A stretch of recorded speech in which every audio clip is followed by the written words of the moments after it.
Okay, so chemical process principles 2, this is the course title. अब आप CPP 1 पहले पढ़ चुके हैं। CPP 1 में आपने यूनिट्स, डायमेंशंस, कन्वर्जन्स और मटेरियल बैलेंस पढ़ा था। CPP 2 में आप जो पढ़ेंगे वो अभी मैं दिखाता हूँ कोर्स कंटेंट्स। अच्छा, कोर्स कोड है इसका CHE 203 2 because this is in the second year. Second year comprises of third and fourth semesters. So 203, right? Session 2K20, I will be teaching, and sections A, B, and C, the 3 sections, and you are in semester number 3. अब course outline, ये हर subject की आपको जानना बहुत ज़रूरी होती है कि कोर्स आउटलाइन क्या है, क्योंकि केमिकल इंजीनियरिंग पूरी दुनिया में पढ़ाई जा रही है।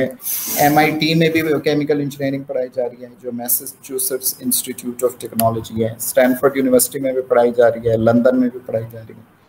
तो जो करिकुलम है ना, वो डिज़ाइन करते हैं जो आपकी एक पेरेंट बॉडी होती है। जैसे पाकिस्तान में higher education commission of Pakistan के पास ये अथॉरिटी है कि वो जो अंडर ग्रेजुएट यूनिवर्सिटी लेवल जो कोर्सेज हैं उनको ये कंपाइल करती है। So there are many experts, the top experts, top professionals in various fields, यानी कि केमिकल इंजीनियरिंग, मैकेनिकल वगैरह, इन सब के जो एक्सपर्ट्स हैं, प्रोफेसर्स, डॉक्टर्स, वो बैठ के ये बनाते हैं। अब उनको उनके जहन में पूरी दुनिया में जो केमिकल इंजीनियरिंग के सब्जेक्ट्स जहाँ जहाँ पढ़ाए जा रहे हैं उसके जो कोर्स कंटेंट्स हैं वो होते हैं, उनको कंपाइल करके वो देख के फिर अपना ये जो पाकिस्तान में जहाँ जहाँ केमिकल इंजीनियरिंग करवाई जा रही है उनके लिए कोर्स कंटेंट्स डिज़ाइन करते हैं। तो आगे जाके भी आप जिस कंपनी में इंटरव्यू के लिए जाएंगे, जिस यूनिवर्सिटी में मास्टर्स के लिए अप्लाई करेंगे, जहाँ पे भी जाएंगे, तो ये जो कोर्स कंटेंट्स है ना, ये बाज़ों का तो वो खुद लिटरली मांगते हैं कि आपने कौन कौन से कोर्सेज स्टडी किए थे, और वो ये एज्यूम कर रहे होते हैं कि आपने ये चीज़ें पढ़ी हुई हैं। जब आप आगे जाके कंपनी के टेस्ट देंगे तो उनमें कुछ बुक्स होती हैं, जैसे OP गुप्ता की बुक बहुत मशहूर है जिसमें MCQs ऑफ केमिकल इंजीनियरिंग है। अब उसमें आपके जो वो MCQs बने हुए हैं वो इन्हीं टॉपिक्स को लेके बने हुए हैं। बाज़ औक़ात ये होता है कि टीचर्स कुछ टॉपिक्स पढ़ाते नहीं हैं जो कोर्स कंटेंट में शामिल होते हैं, और कुछ ऐसे टॉपिक पढ़ा देते हैं जो कि कोर्स कंटेंट में शामिल ही नहीं होते, क्योंकि ये कॉन्टीन्यूसली रिवाइज भी होता रहता है। कुछ जो टॉपिक्स हैं जो इतने ज़्यादा इम्पोर्टेंट नहीं होते वो अगली रिवीजन में शायद निकल जाएं। अब वो जो टीचर हैं वो उसी से आदी हैं, उन्होंने उसके नोट्स बनाए हुए हैं, तो वो वही आपको पढ़ाते रहेंगे, हालांकि आपका जो करिकुलम है वो तो चेंज हो चुका होगा। तो इसलिए ये कोर्स आउटलाइन जानना आप लोगों के लिए बहुत ज़रूरी होता है हर सब्जेक्ट का, और उसी के मुताबिक आप फिर आप टीचर को साथ लेके चलते हैं कि सर ये टॉपिक्स हैं, ये हमने पढ़ने हैं या आपने पढ़ाने हैं। वो किसी भी तरीके से असाइनमेंट्स के ज़रिए भी दे सकते हैं या खुद ज़ाहिर पढ़ाएं, उनको तैयार करवाएं। तो वो स्टूडेंट्स के लिए जानना और वो उन टॉपिक्स का पढ़ना ज़रूरी है। बाकी उससे हट के कोई और टॉपिक पढ़ना वो बोनस है, और अगर उनमें से कोई टॉपिक नहीं पढ़ा, छोड़ दिया है, तो दैट इज़ नॉट गुड। और इसीलिए काफ़ी स्टूडेंट्स देखते हैं जब वो OP गुप्ता वगैरह जैसी बुक्स में से क्वेश्चन एंड आंसर MCQs तैयार कर रहे होते हैं कि यार ये तो हमने चीज़ें पढ़ी नहीं थी, ये कहाँ से आ गई। तो वो इसीलिए होती है क्योंकि कोर्स आउटलाइन नहीं देखी होती। अब आप 2 सेमेस्टर से पढ़ चुके हैं, लेकिन उसमें आपको कितना पता था कि कोर्स आउटलाइन कितनी थी। आपने शायद नोट्स से तैयारी की हो, शायद कोई बुक्स वगैरह भी पढ़ी हों, लेकिन बस ये है कि टीचर ने जो आपको पढ़ा दिया और आपने पूछा कि कौन कौन से टॉपिक्स हैं जिनको हमने कवर करना है मिड टर्म या फाइनल टर्म में, वही आपने कवर कर लिए एंड दैट इज़ इट। लेकिन ये टीचर की तो होती है रिस्पॉन्सिबिलिटी, लेकिन आप लोगों की भी, क्योंकि आगे जाके टीचर को तो हिसाब नहीं देना पड़ता, आप लोगों का करियर इस पर डिपेंड करेगा कि आपने ये टॉपिक्स जो आपके कोर्स आउटलाइन में थे वो पढ़े या नहीं पढ़े, right. So these are very carefully designed. अब देखें कोर्स आउटलाइन में क्या क्या चीज़ें, components of energy balance, right, balances with reaction. अब वहाँ पे आपने मटेरियल बैलेंस पढ़ चुके हैं, यहाँ पे एनर्जी बैलेंस से स्टार्ट होगा, और केमिकल रिएक्शन पे बैलेंसेस। तो आप देखें कि ये जो केमिकल रिएक्टर होता है that is the heart of any chemical process industry. अगर आप सामने ही देखें तो ये जो पाकर फर्टिलाइजर्स है, ये केमिकल इंजीनियरिंग का बहुत बड़ा प्लांट है जहाँ पे केमिकल इंजीनियर की सबसे ज़्यादा ज़रूरत होती है as compare to other engineering. अब यहाँ पे आप देखेंगे अमोनिया बन रहा है, यूरिया बन रहा है, कैल्शियम अमोनियम नाइट्रेट बन रहा है, ठीक है, नाइट्रिक एसिड बन रहा है। ये जो सारी चीज़ें बन रही हैं ये इवेंचुअली केमिकल रिएक्टर में बन रही हैं। पहले सारे जो प्रोसेसेस हैं, जैसे अमोनिया बनाने के लिए आपके पास LTSC होता है, डीसल्फराइजेशन यूनिट होता है, फिर low temperature shift converter, high temperature shift converter, ये सारी चीज़ें नाइट्रोजन और हाइड्रोजन को प्रिपेयर करने के लिए होती हैं for the chemical reaction, right. So जब केमिकल रिएक्शन के लिए वो प्रिपेयर होके फिर रिएक्टर में जाता है, देन अमोनिया बनती है। तो ये सारी चीज़ें एक तरह से आपके पास प्री रिएक्शन स्टेप होती हैं। तो heart of any chemical process industry is actually the chemical reactor. Urea की मैन्युफैक्चरिंग में भी ऐसे ही है, कैल्शियम अमोनियम नाइट्रेट की भी मैन्युफैक्चरिंग में ऐसे ही है।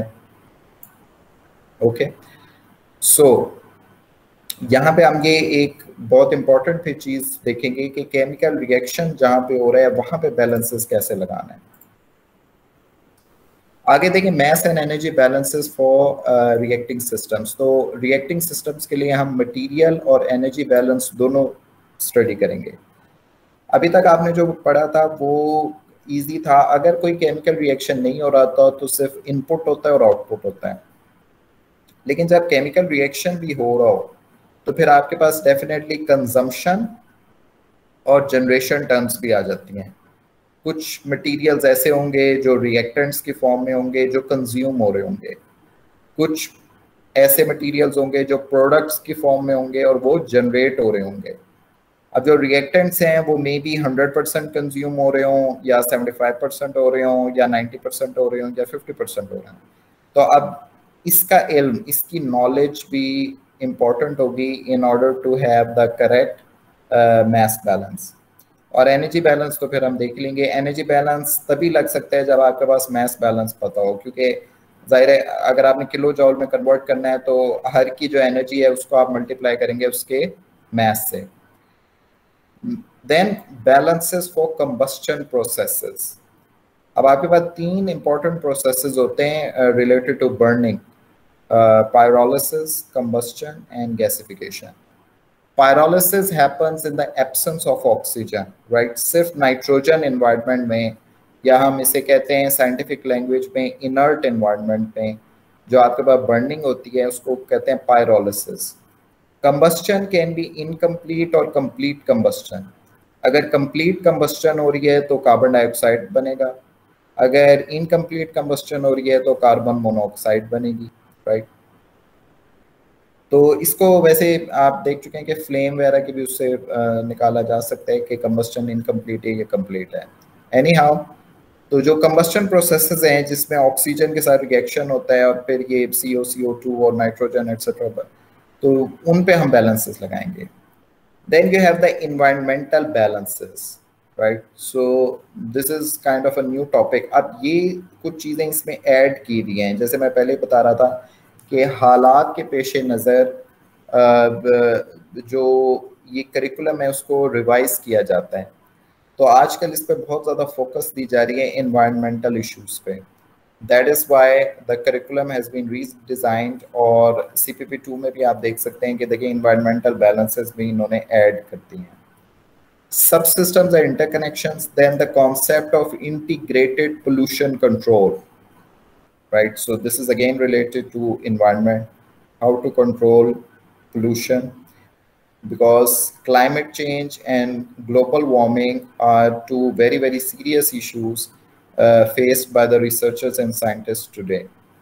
और आप देखेंगे ये जो यूनाइटेड नेशंस हैं उनके अगर आपने पढ़े हुए हों 17 SDGs, वो ये करती हैं कि पूरी दुनिया में जो 17 SDGs means sustainable development goals, तो पूरी दुनिया में जो 17 बड़े बड़े इश्यूज हैं उनको उन्होंने हाईलाइट किया हुआ है, ठीक है। तो उनमें से अब यहाँ पे अवेलेबल ये कि मैं आपको भी बल्कि दिखा भी सकता हूँ, अगर आप गूगल करें कि कौन कौन से इश्यूज हैं। 17 SDGs, ऑफ यूएन।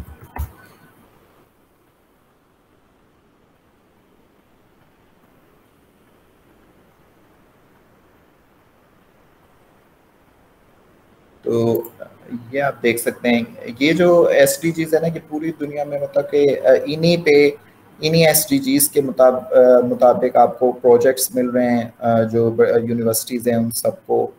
तो इन्हीं को कहीं ना कहीं प्रोजेक्ट में इनको सॉल्व करना है।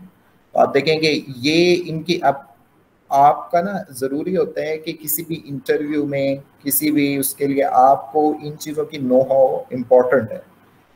You must be aware of the current situation, current scenario. और अभी आगे जाके जब मैं आउटकम बेस्ड एजुकेशन के बारे में आपको थोड़ा बताऊंगा, तो उसमें ये एक मेन रिक्वायरमेंट है कि एक chemical engineer should be aware of what is happening in the surroundings, in the society, और उसके मुताबिक उसने कौन से मेथड्स अडॉप्ट करने हैं, कौन से ऐसे मेथड्स हैं जो ऑब्सोलीट हो गए हैं, जो कि एफिशिएंट नहीं थे। नए जो माहौल है उसके मुताबिक कौन से मेथड्स अब एफिशिएंट हैं, कौन से मेथड्स फ़ायदेमंद हैं। तो आप देखेंगे ये इस वक्त 17 सस्टेनेबल डेवलपमेंट गोल्स जो कि पूरी दुनिया में इस वक्त सबसे मतलब कि जिनको एड्रेस किया जा रहा है, वो है देखें, poverty number 1, hunger number 2, good health number 3, education number 4, gender equality. अब देखें जेंडर इक्वालिटी, ये तो 4 तो बहुत ही बेसिक है ना। फिर जेंडर इक्वालिटी पे कितना वो काम हो रहा होता है, नेस्ले में जो भी आती हैं जॉब्स उसमें फीमेल को बल्कि प्रेफर किया जा रहा है, क्योंकि they are trying to achieve, multinational company है तो they are trying to achieve gender equality, हमारे पूरे उसमें 50-50% हो जाएं। इसी तरह और भी मुख्तलिफ उनको कहा जाता है कि अगर आप ये चीज़ लाजमी मेंशन करें that females are encourage to apply, या फिर this is a equal employment opportunity company, इस तरह की चीज़ें मेंशन होती हैं। तो ये देखें इन चीज़ों को मतलब कि अगर आपके पास कोई कंपनी है तो they should comply with these SDGs. फिर क्लीन वाटर एंड सैनिटेशन बहुत बड़ा मसला है इस वक्त दुनिया का। अफोर्डेबल एंड क्लीन एनर्जी, अब देखिए रिन्यूएबल एनर्जी की तरफ अगर आप नो हाउ रखते हैं तो पाकिस्तान भी जा रहा है, इलेक्ट्रिक कार्स बनाए जा रहे हैं। इसके अलावा सोलर एनर्जी पे काफ़ी फोकस की जा रही है। पाकिस्तान में सोलर एनर्जी बहुत ज़्यादा है, लेकिन उसको बहुत ही कम उसका इस्तेमाल अभी तक किया गया है। विंड एनर्जी पे फोकस किया जा रहा है, काफ़ी अरसे के बाद डैम्स बनाए जा रहे हैं। तो ये सारी इन चीज़ों में वो है कि अफोर्डेबल एंड क्लीन एनर्जी, ये तो सोलर एनर्जी और फिर रिन्यूएबल एनर्जी, बायोमास की तरफ रुख किया जा रहा है। decent work and economic growth, right? So this is also part of that. Economic growth से ही मजदूरों को जॉब्स मिलती हैं, ज़्यादातर जो तबका है वो इसी तरह खाता है अगर इकोनॉमिक ग्रोथ हो। Industry innovation and infrastructure, right, required in reduced inequalities, हर तबके में इनइक्वालिटीज को रिड्यूस करना। तो ये यही है कि किसी भी कंट्री के अंदर पसमानदा तबकों, पसमानदा इलाकों, या फिर जो जो वो भी हैं मतलब कि इस तरह की एथनिसिटी वाइज भी जिन लोगों को पीछे रखा गया है उनको भी आपने लेके आना है सिस्टम में। सस्टेनेबल सिटीज़ एंड कम्युनिटीज़, इस तरह की अब बनानी है सिटीज़ वगैरह जो कि सस्टेनेबल हो, ये नहीं हो पोल्यूटेड हो या बहुत ज़्यादा उसमें मैस इन्वेजन हो जाए, इतने ज़्यादा लोग हो जाएं कि जैसे लाहौर अब सफ़र कर रहा है, जैसे न्यू दिल्ली है इंडिया में, बीजिंग है चाइना में, कि उनका एयर क्वालिटी इंडेक्स बहुत ही पुअर हो चुका है। रिस्पॉन्सिबल कंजम्पशन एंड प्रोडक्शन, ठीक है, तो ये जो एडवांस कंट्रीज़ हैं उनको भी इसमें लूप में लिया जाए कि आपने सारी चीज़ें हड़प नहीं कर जानी, बल्कि जो थर्ड वर्ल्ड कंट्रीज़ हैं, जो पुअर कंट्रीज़ हैं, उनको भी लेके चलना है। और इसीलिए आप देखेंगे वो लोग कुछ वक्तन फ़वक्तन चीज़ें निकालते भी रहते हैं कि ये स्कॉलरशिप्स थर्ड वर्ल्ड कंट्रीज़ के लिए हैं। कुछ जो जैसे मेरा रिसर्च पेपर्स वगैरह के साथ लिंक है तो उन्होंने दिया हुआ होता है कि इन कंट्रीज़ के लिए हमने स्पेशल डिस्काउंट रखा हुआ है। तो ये सारी इन चीज़ों में आ जाती हैं। फिर क्लाइमेट एक्शन वेरी इंपॉर्टेंट, जिसका जिक्र अभी मैंने किया भी है। लाइफ बिलो वाटर, अब ये मेरीन लाइफ को ये देखा गया है कि अब इंसान असल में ये है उसके पास नॉलेज कंप्लीट नहीं होती, वो तो ज़ाहिर है अल्लाह ताला ही है जिसके पास कंप्लीट नॉलेज। अब हम लोग ये करते हैं कि बस कोई चीज़ बना ली तो उसको समझा कि यार ये बहुत अच्छी है, उसको फिर मार्केटिंग शुरू हो गई और बहुत से लोग उसके साथ जुड़ गए, जॉब्स उनको मिल गई, तो बस फिर उसको पीछे रोल बैक करना बहुत मुश्किल हो जाता है। यही दो बहुत बड़ी मिसालें आप देख सकते हैं प्लास्टिक में। प्लास्टिक की प्लास्टिक बनाना शुरू हुआ और एक रेवोल्यूशन आ गई, हर जगह प्लास्टिक है। बाद में बहुत अरसे बाद ये देखा रिसर्चर्स ने कि यार ये तो मेरी लाइफ को बहुत डेंजर कर रहा है, ये तो डिकम्पोज ही नहीं होता, इसमें तो कार्सिनोजेनिक चीज़ें हैं, जो कि ज़ाहिर है जब वो समझती है मछली वगैरह कि ये एडिबल है तो वो खा लेती है और उसकी वजह से उसके उसके जो ऑर्गन्स है वो डैमेज हो जाते हैं, कार्सिनोजेनिक है। तो इसलिए अब ये इस पे बहुत तवज्जो दी जा रही है कि यार नो प्लास्टिक, और आप देखेंगे कि ज़्यादातर ममालिक में तो ख़त्म हो गया है, पाकिस्तान में भी आहिस्ता आहिस्ता काम चल रहा है।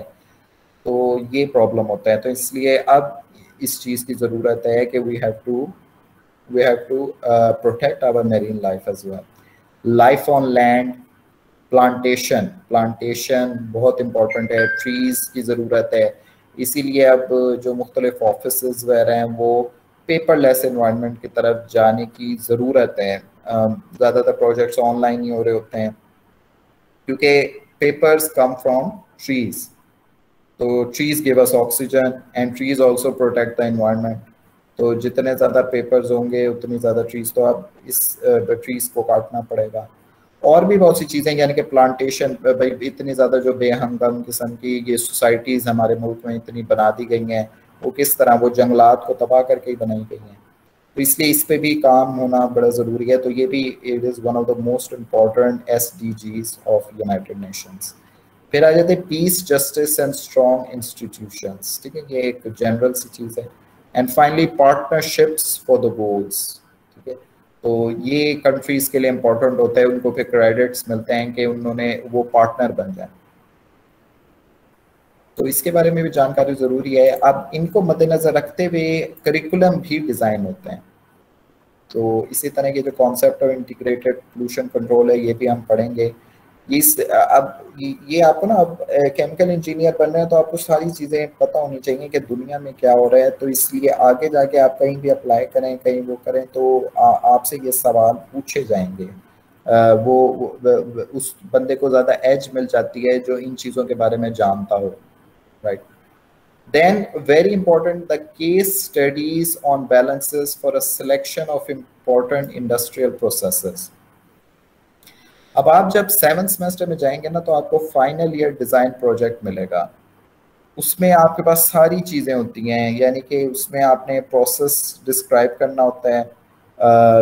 कोई आपको for example manufacturing of urea मिल गया है जो पाक अरब में भी हो रहा है, अब आपको पूरा प्रोसेस फिर डिज़ाइन करना है, यानी कि पहले आप फ्लो शीट बनाएंगे, प्रोसेस डिस्क्राइब करेंगे, फिर आप मटेरियल और एनर्जी बैलेंस लगाएंगे, देन आपने हर इक्विपमेंट की डिज़ाइनिंग करनी होगी, फिर आपने ओवरऑल कॉस्ट एस्टिमेशन करनी होगी, यानी कि फिर आपने इंस्ट्रूमेंटेशन भी लगानी होगी, यानी कि टेम्परेचर कैसे सेंस करेंगे प्लांट पे, प्रेशर कैसे सेंस करेंगे, फ्लो रेट कैसे मेजर करेंगे, लेवल कैसे चेक करेंगे मुख्तलिफ जगहों का। फिर आपने हैज़-ऑफ स्टडी भी उस पर अप्लाई करनी होगी कि मतलब कि अगर कोई प्रॉब्लम हो जाती है, अगर लेवल लेस हो जाते हैं क्या करना है, लेवल ज़्यादा हो जाता है देन व्हाट टू डू। तो ये सारी चीज़ें फाइनल ईयर डिज़ाइन प्रोजेक्ट में आती हैं जो कि आपकी पूरी केमिकल इंजीनियरिंग का निचोड़ होता है। अब उसमें एक जो मैंने जिक्र किया, एक चैप्टर होता है पूरा मटेरियल और एनर्जी बैलेंस का ऑन द होल प्रोसेस, और ये जो केस स्टडीज़ हैं ये एक तरह का ड्रेस रिहर्सल हो जाएगा यहीं से आपका, कि आप मुख्तलिफ जो इंडस्ट्रियल प्रोसेस यूनिट्स हैं उन पे बैलेंस लगाएंगे। बैलेंस से आप समझ लेंगे, एक तरह का ड्रेस रिहर्सल हो जाएगा कि किस तरह मैंने पूरे एक प्लांट पे मटेरियल एनर्जी बैलेंस लगाना होता है, लेके चलना होता है, right. So this is a very crucial part, और अगर ये चीज़ आ गई आपकी तो एक तरह से फाइनल ईयर डिज़ाइन प्रोजेक्ट का जो चैप्टर नंबर 3 है वो आपका तैयार हो जाता है।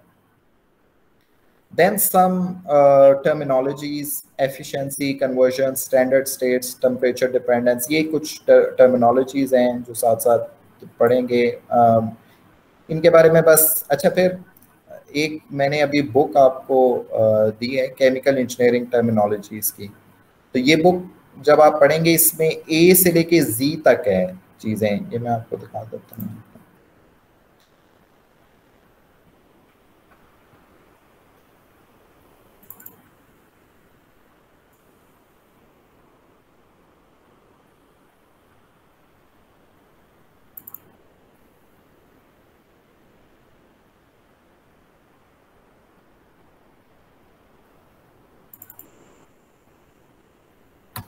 Right, so this has been compiled by doctor Rashid Usman. अब ये डॉक्टर राशिद उस्मान साहब गोल्ड मेडलिस्ट थे पंजाब यूनिवर्सिटी में, फिर मैं पीएचडी भी किया। डॉक्टर रबिया ये मेरे साथ मास्टर्स में थी, क्लास फेलो थी, ये भी पीएचडी करके आई हैं जर्मनी से, she was also gold medallist.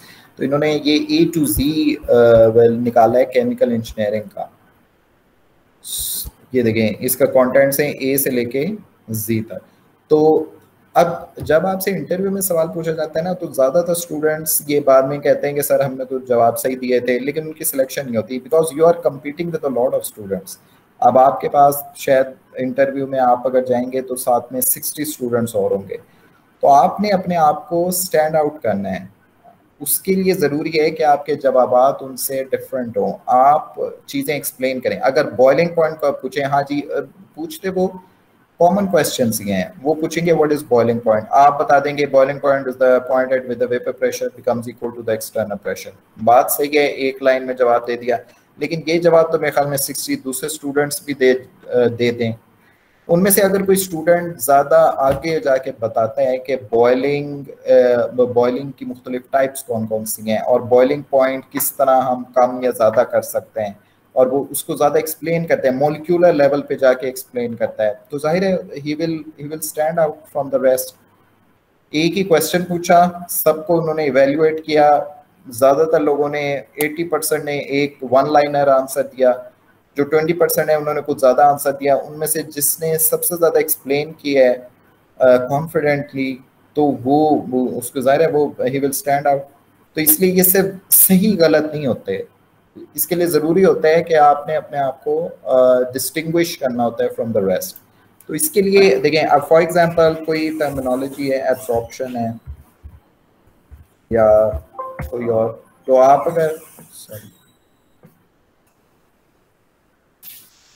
अगर यहाँ पे लिखेंगे फाइंड, तो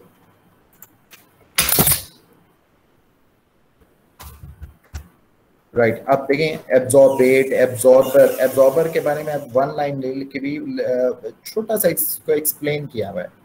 तो इसलिए ये बुक अगर आप ज़रा पढ़ें ना, इसमें कोई भी चीज़ आपने देखनी हो तो आप यहाँ पे लिख दें, या अगर बुक आपके पास मैनुअल फॉर्म है तो आप ABCD में देख सकते हैं। तो हीट जैसे हीट,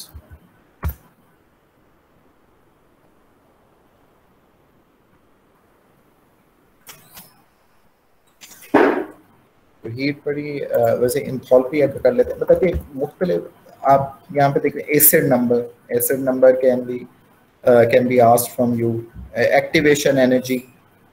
अब देखिए same as energy of activation see energy of activation, तो एक्टिवेशन एनर्जी के बारे में भी इन्होंने वन पैराग्राफ में लिखा हुआ होगा। तो ये जो बेसिक टर्मिनोलॉजीज हैं टेक्निकल इंटरव्यूज में इनके बारे में पूछा जाता है, तो इस किस्म की जो बुक्स हैं वो आपके लिए बहुत हेल्पफुल साबित हो सकती हैं। फिर अगेन वेरी इंपॉर्टेंट टॉपिक है application of computers in stoichiometric calculations. अच्छा जी, अब जो कैलकुलेशंस हैं वो एक ज़माना था कि कागज़ों पे की जाती थी। अभी भी अगर आप पूरे प्रोसेस प्लांट की कागज़ पे करने लगे तो उसमें सबसे बड़ा मसला ये है कि अगर एक आपका मिस्टेक हो गई करते करते, तो फिर तमाम जो आगे आप करते रहेंगे वो सारी कैलकुलेशंस गलत हैं। अब वो आप फिर वो जो पेजेस हैं वो भी आपने ज़ाय किए और आपका टाइम भी बहुत ज़्यादा कंज्यूम किया, फिर आप दोबारा स्टार्ट करेंगे फ्रॉम स्क्रैच, फिर वहाँ से आप मतलब कि वो अगर कैलकुलेशन सही भी कर लिया आगे जाके फिर शायद एक और कैलकुलेशन गलत हो जाए। तो इसमें ये एक तरह का बहुत ही लेबोरियस और टाइम कंज्यूमिंग प्रोसेस है। अब आजकल जो आ गए हैं एक्सेल, ही अगर आप देख रहे हैं माइक्रोसॉफ्ट एक्सेल, तो वो एक एक इनएक्सपेंसिव सॉफ्टवेयर है, आप के मुफ्त में अवेलेबल भी है, उस पे आप प्रोग्राम भी बना सकते हैं।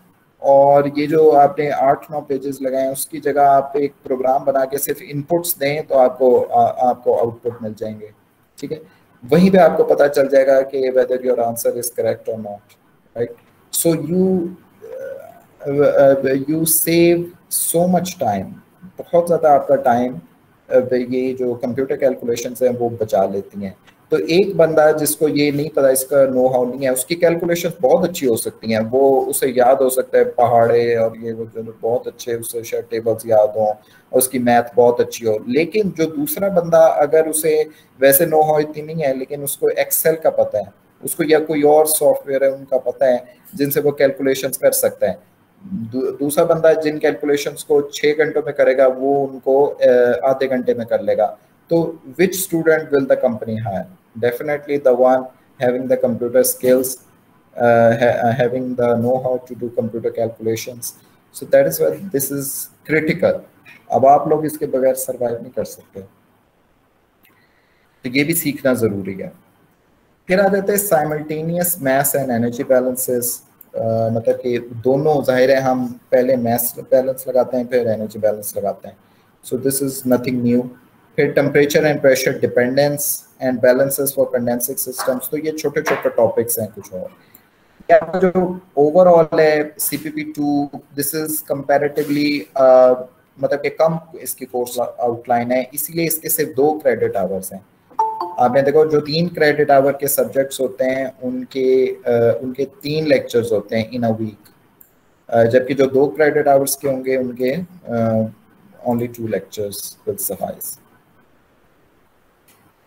अच्छा, फिर रेकमेंडेड बुक्स, अब इसमें ये कोशिश की जाएगी कि अगर ऑनलाइन भी हो तब मैं आपके सामने बुक खोल लूँगा। बुक मैंने आपको ईमेल के ज़रिए सेंड भी कर दी है। एक वाली ये जो फेल्डर ओसो वाली बुक है ये आपको सेंड की है। सो इसको हम ज़्यादा यूज़ करेंगे। बाकी भी बुक्स हैं तो इनमें आप में ना बुक्स रीड करने का, बुक से कॉन्सेप्ट निकालने का जो चीज़ है ना वो कोशिश की जाएगी कि आप में डाली जाए, आप में इनकलकेट की जाए। क्योंकि अभी तक जो ये नोट्स वाला है वो नोट्स से ना कॉन्सेप्ट नहीं बनता। जब आप बुक्स पढ़ेंगे ना तब आपको पता चलेगा कि किस तरह वो लेके चलते हैं। जो हाई, एक तो नोट्स ज़ाहिर लिखे हुए होते हैं आप जैसे स्टूडेंट्स ने या किसी ने, तो वो उनको तो ज़ाहिर नॉलेज नहीं होती, उन्होंने बस एक शॉर्ट कट सा इसमें आजमाया हुआ होता है। लेकिन ये जो प्रोफेसर्स हैं अपने फील्ड के, उन्होंने कॉन्सेप्ट बनाया हुआ होता है, शुरू से लेके चलते हैं एंड में वो उसमें से निकाल रहे होते हैं कि कैसे ये डायग्राम से बहुत अच्छी चीज़ों को उन्होंने एक्सप्लेन किया होता है। तो कॉन्सेप्ट हमेशा बुक रीडिंग से बनता है। और एक चीज़ आपके जहन में होती है कि यार ये बड़े बड़े प्रोफेसर हैं, इन्होंने पता नहीं कौन सी जिन्नाती इंग्लिश लिखी हुई होगी, हमें तो समझ में ही नहीं आएगी, ये हम क्या चीज़ें हैं वो क्या। लेकिन जब आप पढ़ेंगे ना, क्योंकि मैं भी कोई ऐसा वो नहीं था, मैं भी स्टूडेंट था जब केमिकल इंजीनियरिंग में था, मैंने कौन सा वहाँ लंदन जर्मनी वगैरह से होके आया था। लेकिन जब मैंने पढ़ी थी तो फिर ये बुक्स वगैरह से कॉन्सेप्ट जब लिया तो फिर इसकी आदत पड़ गई थी। तो इसी तरह आपको जो अच्छे अच्छे टीचर्स हैं वो हमेशा बुक ही पढ़ते हैं, बुक से ही कॉन्सेप्ट लेते हैं। तो अगर आप सोचते हैं कि नोट्स ही काफ़ी हैं, उन्हीं से पढ़ के आप आगे जाके भी टेस्ट इंटरव्यू वगैरह में भी सक्सेसफुल हो सकते हैं, सो देन आपकी थिंकिंग सही नहीं है। आपको बुक्स पढ़नी पड़ेंगी और बुक से कॉन्सेप्ट निकालना पड़ेगा और आपको मजा आएगा कॉन्सेप्ट बुक्स के। और बुक को कोई चैलेंज भी नहीं कर सकता आपसे। अगर कोई पूछे किसी भी वाइवे में वगैरह कि ये आप कहाँ से पढ़ के आए हैं, तो यू शुड बी कॉन्फिडेंट कि सर ये हमने टिमर हॉस की बुक से किया था, फेल्डर ओसो की बुक से, कूलसन रिचर्डसन वॉल्यूम 1 में मैंने ये पढ़ा था। तो इट मेक सेंस। ये बड़ा रेयर होता है कि वो टीचर जो है वो खुद उसको ही फिर जो है वो क्वेश्चन मार्क लगा दे कि नहीं बुक में सही नहीं लिखा हुआ था। That is rare. बट अगर वो कहेगा भी तब भी उसे पता होगा कि he is a book reader. तो बुक की बड़ी इसमें वैल्यू है। बाकी आप अगर कहेंगे सर वो टीचर ये कह रहे थे, ये उन्होंने बताया था, तो वो तो वैसे ही वो बंदे को लगता है कि पता नहीं उसने क्या बताया था और इसने क्या समझा। बुक से कॉन्सेप्ट बनाए। राइट, सो अब ये था हमारा CPP 2 के बारे में। अब थोड़ा सा आउटकम बेस्ड एजुकेशन के बारे में आ जाते हैं, जो कि हमारी यूनिवर्सिटी ने भी इम्प्लीमेंट किया हुआ है। अब बल्कि पाकिस्तान में तमाम इंजीनियरिंग यूनिवर्सिटीज़ में ये PC ने, पाकिस्तान इंजीनियरिंग काउंसिल ने ये लाजमी कर दिया है कि आप आउटकम बेस्ड एजुकेशन अडॉप्ट करें। तो ये आउटकम बेस्ड एजुकेशन का क्या फ़ायदा है और ये क्यों अडॉप्ट करना ज़रूरी है और ये कॉन्सेप्ट कहाँ से आया? देखिए, कॉन्सेप्ट जहाँ से आता है ना, वहीं से हमें जाना पड़ता है कि ये क्यों इसकी ज़रूरत पड़ी, उन्होंने क्या सोचा। अब ये जो अंग्रेज़ हैं, उन्होंने यूरोपियंस, अमेरिकन्स, उन्होंने ये चीज़ देखी कि जो कंपनीज होती हैं ना, उनको मुख्तलिफ ग्रेजुएट एट्रीब्यूट्स चाहिए होते हैं। जैसे एक अगर कंपनी हायर कर रही है किसी मैनेजर या एचआर में या किसी उसमें, तो उनको चाहिए better communication skills, better presentation skills. अगर कोई डिजाइनिंग कंपनी है जैसे डेस्कॉन है, या डेस्कॉन पाकिस्तान में, या कोई भी एरोप्लेन डिजाइन कर रही है, या कोई कार डिजाइनिंग कंपनी है, उनको क्या चाहिए? उनको डिजाइनर चाहिए कि जो जिसकी डिजाइनिंग कैपेसिटी ज्यादा हो, जिस ग्रेजुएट की डिजाइनिंग अच्छी हो। अच्छा, कुछ होते हैं आईटी से रिलेटेड, जिनको यानी कि सॉफ्टवेयर स्किल्स चाहिए होते हैं, राइट। अच्छा, कुछ होते हैं जो कि प्रैक्टिकल्स, जैसे रिसर्चर्स वगैरह चाहिए होते हैं, उन्होंने साइंटिफिक प्रैक्टिकल्स करने होते हैं, करवाने होते हैं, इस तरह की फील्ड से रिलेटेड लोग चाहिए होते हैं। कुछ ने करना होता है इंजीनियरिंग सॉल्यूशंस। बाहर तो इसका बहुत ज्यादा है कि आपने इंजीनियरिंग सॉल्यूशंस की कंपनी बना ली है, राइट। सो उन्होंने प्रॉब्लम सॉल्विंग स्किल्स वाले स्टूडेंट्स चाहिए होते हैं। उन्होंने डिजाइन नहीं करना होता, बल्कि सॉल्व। अब जैसे एयर कंडीशनर में कोई प्रॉब्लम हो गई है, रेफ्रिजरेटर में कोई प्रॉब्लम हो गई है, तो उनको सॉल्व करने वाले स्किल्स वो प्रेफर करते हैं। अच्छा, कुछ ये चाह रहे होते हैं कि आपकी जो टीम वर्क है, टीम वर्क को प्रेफर करते हैं कुछ। तो इस तरह के उन्होंने देखा है कि यार अभी इस जो सिस्टम है ना, उसमें हमारे पास आते हैं ये, मतलब कि आपकी जो ट्रांसक्रिप्ट होती है वो बता देती है कि हीट ट्रांसफर में इसकी इतनी जीपी थी, मास ट्रांसफर में इतनी जीपी थी, CPP 1 में इतनी जीपी थी। और मतलब कि ये सारा CGPA सिस्टम टोटल कोर्स का बताता है। लेकिन जो कोर्स है उसमें भी ये मुख्तलिफ चीज़ें होती हैं, यानी कि हर कोर्स में डिज़ाइनिंग एलिमेंट भी होगा, हर कोर्स में प्रॉब्लम सॉल्विंग एलिमेंट भी होगा, हर कोर्स में फंडामेंटल नॉलेज भी होगी। जैसे अभी आपने देखा CPP 2 का जो कोर्स था, इसमें कैलकुलेशंस भी थी, कंप्यूटर के जरिए कैलकुलेशंस भी थी, यानी कि मॉडर्न टूल यूसेज था, ठीक है। इसमें आप देखें कि प्रॉब्लम सॉल्विंग भी थी, ठीक है। इसमें कुछ ऐसी टर्मिनोलॉजीज भी थी, यानी कि बेसिक एंड फंडामेंटल्स, जो इंजीनियरिंग नॉलेज थी। तो हर कोर्स मुख्तलिफ एट्रीब्यूट्स पे मबनी होता है। डिजाइनिंग भी होती है, नॉलेज भी होती है, प्रॉब्लम सॉल्विंग स्किल्स भी होती है। तो भी इन्होंने ये निकाला कि आउटकम बेस्ड एजुकेशन में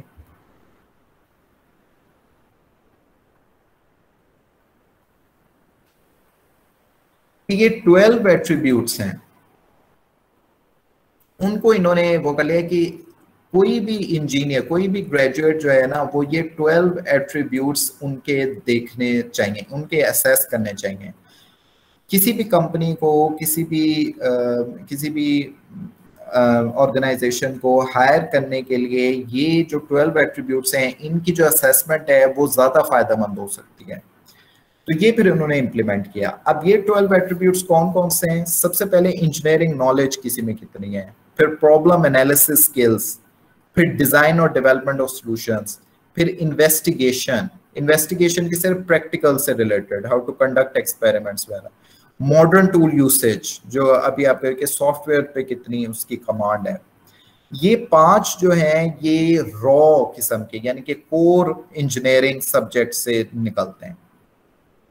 आगे के जो कुछ एट्रीब्यूट्स हैं वो आप देखें, आप समझ सकते हैं कि सॉफ्ट स्किल्स टाइप कि इंजीनियर एंड सोसाइटी। अब एक इंजीनियर का ये जरूरी है कि उसको देखें societal, health, safety, legal and cultural issues का भी पता हो, अब आजकल के दौर में अगर वो फॉसिल फ्यूल्स पे काम करके पावर प्लांट बना रहा है जिससे क्लाइमेट चेंज पे फर्क पड़ रहा है, ग्लोबल वार्मिंग इफेक्ट हो रही है, CO2 एमिशंस निकल रहे हैं, तो इसको तो कोई फायदा नहीं, बल्कि वो एनवायरनमेंट को डिटेरिएट कर रहा है। He is not doing a useful job, he is not a useful chemical engineer. तो वो नो हाउ भी बड़े जरूरी है, और उसको फिर असेस किया जाए ग्रेजुएट्स को, उनको ये नॉलेज उनमें इनकलकेट की जाए और उनसे निकाला जाए कि उनमें कितनी सोसाइटी के बारे में नो हाउ है, और उसको रिस्पॉन्सिबिलिटीज का अपना कितना पता है कि भाई प्लास्टिक का प्लांट नहीं लगा देना। अब अगर आपने प्लांट लगाना भी है तो CO2 एमिशंस पे उस पर गौर करना है, CO2 सिक्वेस्ट्रेशन पे आपने गौर करना है। फिर इन्वायरमेंट एंड सस्टेनेबिलिटी का उसको कितनी नो हाउ है, ये एक बड़ी इंपॉर्टेंट फैक्टर है, ठीक है। देन एथिक्स, अब ये एथिक्स सिर्फ सलाम दुआ नहीं है, एथिक्स है इंजीनियरिंग एथिक्स, जैसे प्लेजरिज्म। अब प्लेजरिज्म एक बहुत बड़े कॉपी पेस्ट करके आ जाते हैं स्टूडेंट्स, तो वो कितनी है, कौन से स्टूडेंट्स हैं जो कि ज्यादा करते हैं, कौन से हैं जो इससे अपने आप को बचा के रखते हैं। फिर और एथिक्स आ जाती हैं, जैसे इक्विपमेंट को हैंडल करना, राइट, आपने ग्लव्स पहने हुए होते हैं, आपने वो सारी चीजें। अच्छा, फिर आपने मतलब कि जो प्रोटोकॉल्स हैं उनको मद्देनजर रखते हुए काम करना है लैब में, उसमें, तो ये सारी चीजें एथिक्स में आ जाती हैं कि आपके प्रोफेशनल एथिक्स और रिस्पॉन्सिबिलिटीज क्या हैं। Individual and team work, that is also very important. और कुछ तो जैसे पाकर में जो इंटरव्यूज होते हैं तो सेकेंड सेशन तो होता ही इस पे सारा कि आपको मुख्तलिफ टीम्स में डिवाइड कर दिया जाता है और एक्टिविटीज दी जाती हैं। अब उन एक्टिविटीज में आपको टीम वर्क ही देखा जाता है। You may be brilliant as an individual, but if you can not work effectively in a team, then you will not be able to pass that interview, right? So it is imperative for you to work in a team as well. वो एक team player चाहिए होती हैं। जैसे आप में से सारे पाकिस्तान में क्रिकेट का पैशन है, तो ये बात भी आप देखिए, वो टीम प्लेयर है, वो टीम प्लेयर नहीं है, वो इंडिविजुअल है, परफॉर्मर है, सेल्फिश प्लेयर है, इस तरह की बातें आप सुनते आए हैं।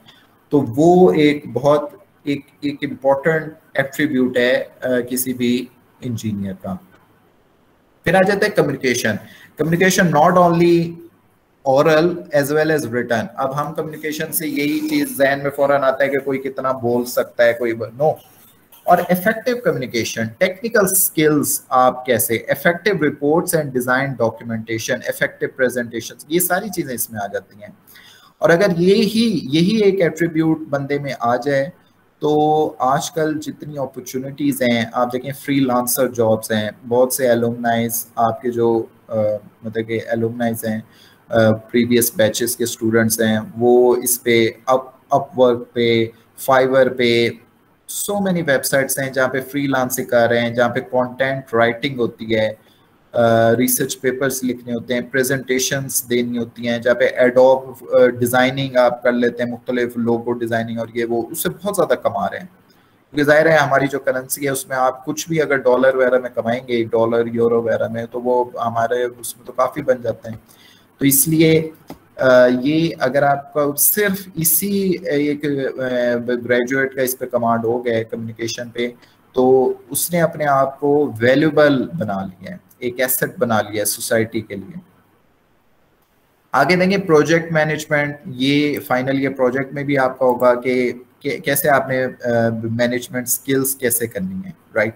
अब इसके लिए OBE सिस्टम करता है कि आपको मुख्तलिफ ऐसी सिचुएशंस में डाला जाए।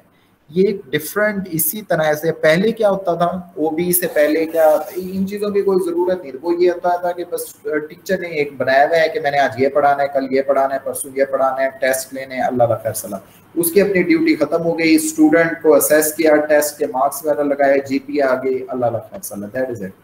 लेकिन अब जो है वो आप देखेंगे मुख्तलिफ एक्टिविटीज दी जाएं, आपकी ये कम्युनिकेशन, टीम वर्क वगैरह, इसको असेस किया जाए। ये जरूरी है कि इन चीजों को भी असेस किया जाए साथ साथ। यही नहीं कि सिर्फ आपके वो टॉपिक्स पढ़ा दिए और उनसे पेपर बना के आपके मार्क्स आ गए, इन चीजों को भी इंडिविजुअली असेस करना जरूरी है, राइट। फिर लाइफ लॉन्ग लर्निंग यानी कि कुछ ऐसी स्किल्स आपने डेवलप की हैं जो आपको सारी जिंदगी के लिए फ़ायदा देंगी। इसकी एक एग्जांपल यही है कि जैसे कोर्स आउटलाइन में मौजूद है कि एप्लीकेशन ऑफ कंप्यूटर्स, तो अगर आपने मैटलैब पे या एक्सेल पे या पॉलीमैथ पे आपने ये स्टोकोमेट्रिक कैलकुलेशंस करनी सीख ली, तो ये आपका लाइफ लॉन्ग लर्निंग हो गई है, राइट।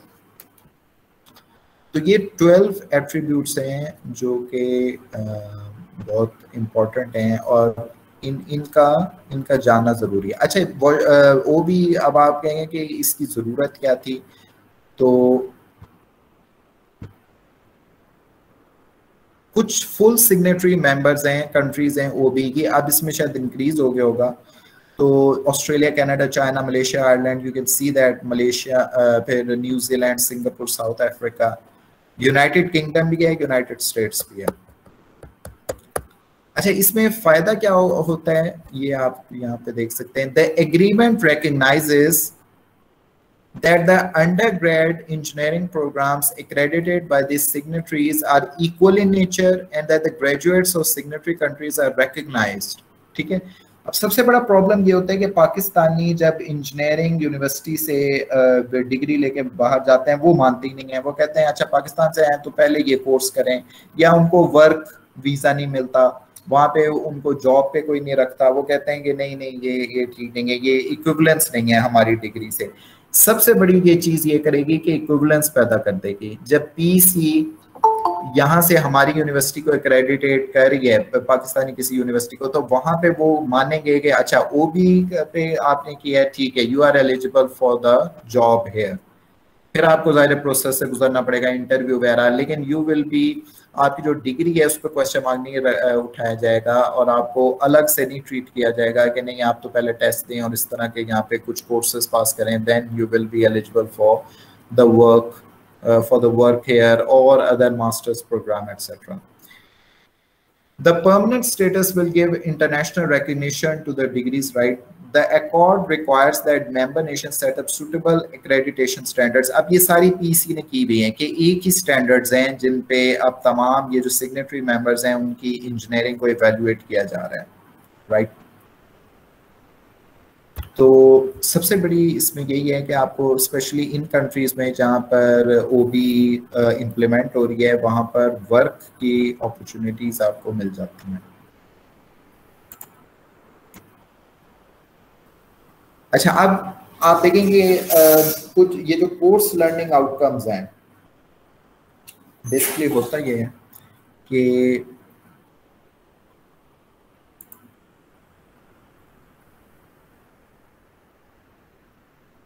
मैं आपको दिखाता हूँ कि हमारे कैसे पूरी डिजाइनिंग कैसे हुई है।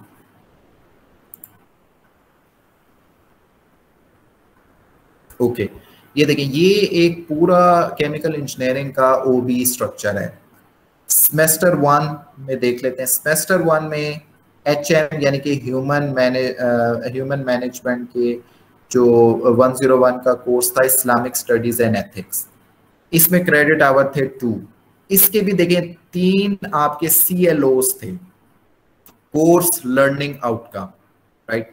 PLO का जिक्र किया, अभी जो ये 12 आपको PLO दिखाए थे, देवर प्रोग्राम लर्निंग आउटकम्स, राइट। और इसको हम in other words graduate attributes भी कहते हैं। अब ये आपके ओवरऑल प्रोग्राम के हैं लर्निंग आउटकम्स। इसी तरह हर कोर्स के भी आउटकम्स हैं which are called course learning outcomes.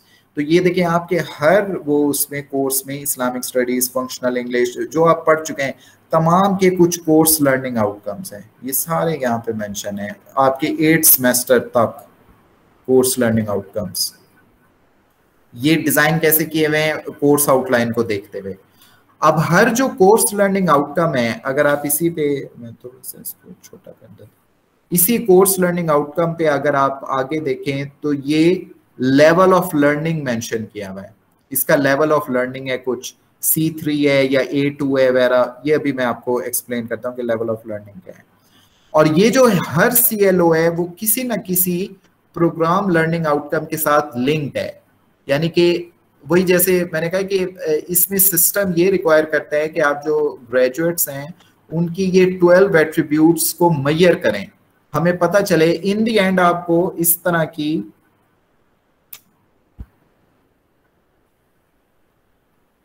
इसकी जो रिक्वायरमेंट है ना वो इन दी एंड इस तरह की ट्रांसक्रिप्ट है।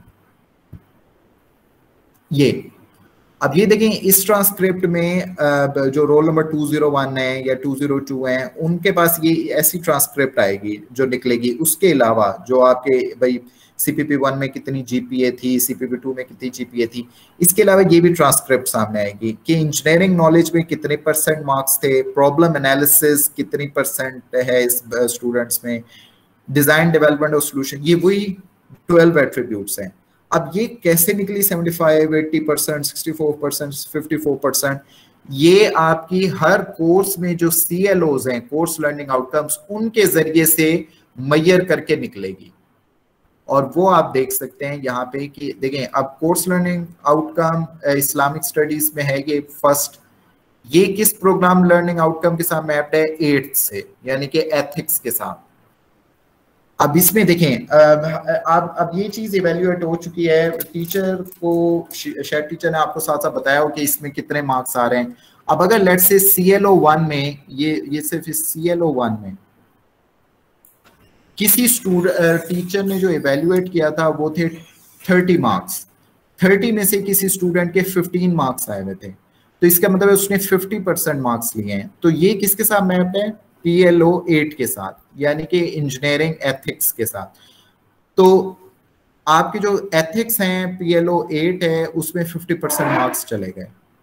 इसी तरह अगर CLO2 है और वो मैप है किसी और के साथ, let's say engineer in society के साथ, तो उसके जितने मार्क्स है लेट्स से 75% या 80% मार्क्स, तो वो उसमें चले गए।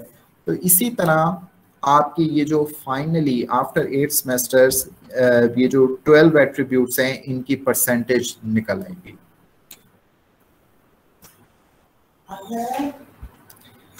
तो ये आपने अच्छा अब आगे अगर आप जाएं थोड़ा सा सेमेस्टर 2, अब ये आ गया है सेमेस्टर 3, इसमें आप पढ़ रहे हैं engineering mechanics, chemical engineering, thermodynamics 1। देखिए थर्मोडायनामिक्स में कितने ज्यादा CLOs हैं, फ्लूइड मैकेनिक्स CPP2 अभी मैं आपको दिखाऊंगा कि इसमें आप देख सकते हैं देयर आर 4 CLOs, ठीक है। तो अब ये अगर आप देखें ये 12 PLOs हैं हमारे, ये मैयर होंगे उनसे 4 CLO से। अब हम थोड़ा सा देख लेते हैं लेवल ऑफ लर्निंग पे। लेवल ऑफ लर्निंग यहाँ पे जैसे लिखा हुआ है कि ये पहला CLO है, इसकी जो लेवल ऑफ लर्निंग है वो C3 है, ठीक है। तो ये C3, C4, C5 ये क्या चीजें हैं, A2, P2 ये क्या चीजें हैं, एक मिनट जरा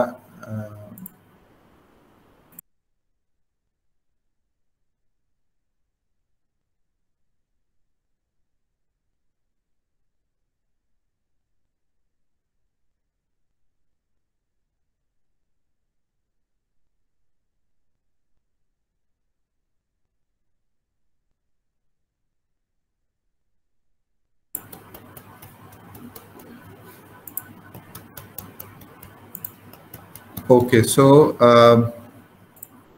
right, so level of learning देखें C3 है, C4 है, C5 है, A2, P3, P4। तो ये क्या चीज़ें एक्चुअली इसमें आपके पास जो OB सिस्टम है उनमें जो ये ग्रेजुएट एट्रीब्यूट्स हैं 12, ये तीन आप समझे डोमेन्स पे डिवाइड होते हैं, knowledge, skills and attitude.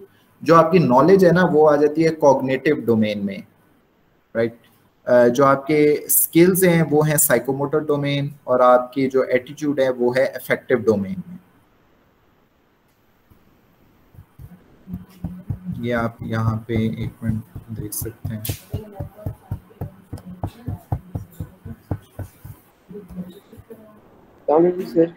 Sir एक बात जी जी सर, वो ना आज अब तक सर 9:40 तक है सर, नेक्स्ट सर पे सर लिंक आ गया सर। मैं कह रहा था कि अगर आपने मैंने लेनी है अटेंडेंस ये सर आप पूछ लेंगे। नहीं मैं समझ भी नहीं आई आप क्या कह रहे हैं सर। ये 9:40 पे सर आपका लेक्चर ऑफ है सर, वो नेक्स्ट जो सर का लिंक सर ने मुझे सेंड कर दिया सर। मैं ये कह रहा था कि अटेंडेंस आप लेंगे या सर मैं खुद लूँगा। हाँ, इसमें मेरे ख्याल में बेहतर ये है कि आप यहाँ पे देख रहे होंगे ये जो मैसेजेस हैं, चैट बॉक्स जो है ना, इस पे आप लोग अपने रोल नंबर लिखते हैं, ठीक है।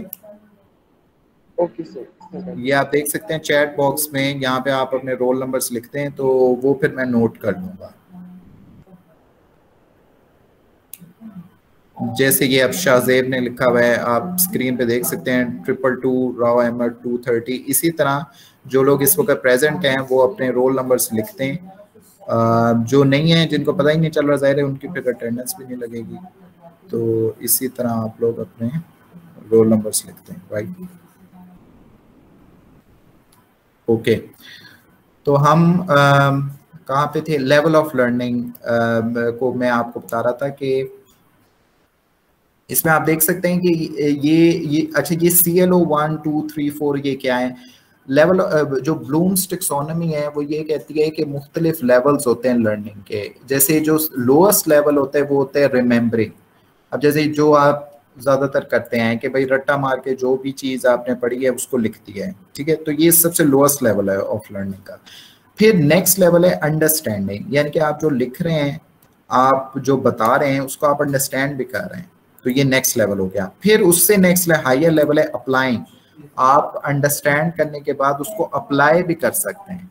जैसे फॉर एग्जांपल किसी इंस्ट्रूमेंट को अगर कैलिब्रेट करना है तो आप कैलिब्रेट करने का तरीका आपने रट्टा मार लिया, फिर आपने उसको अंडरस्टैंड भी कर लिया, फिर आप उसको कैलिब्रेट भी कर सकते हैं, अप्लाई कर सकते हैं।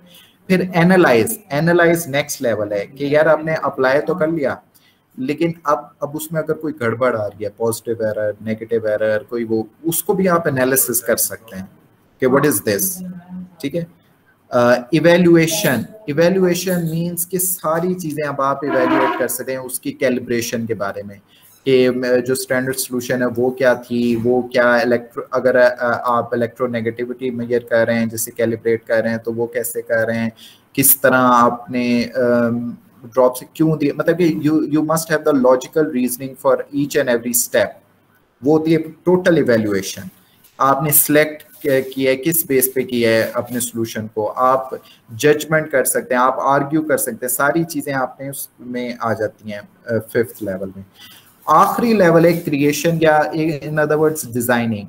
अब आपने ये सब कुछ कर लिया है, तो अब आप इस काबिल हो जाने चाहिए कि आप वो जो इंस्ट्रूमेंट है जिसको आप कैलिब्रेट कर रहे थे उसको डिजाइन कर सकें, ठीक है।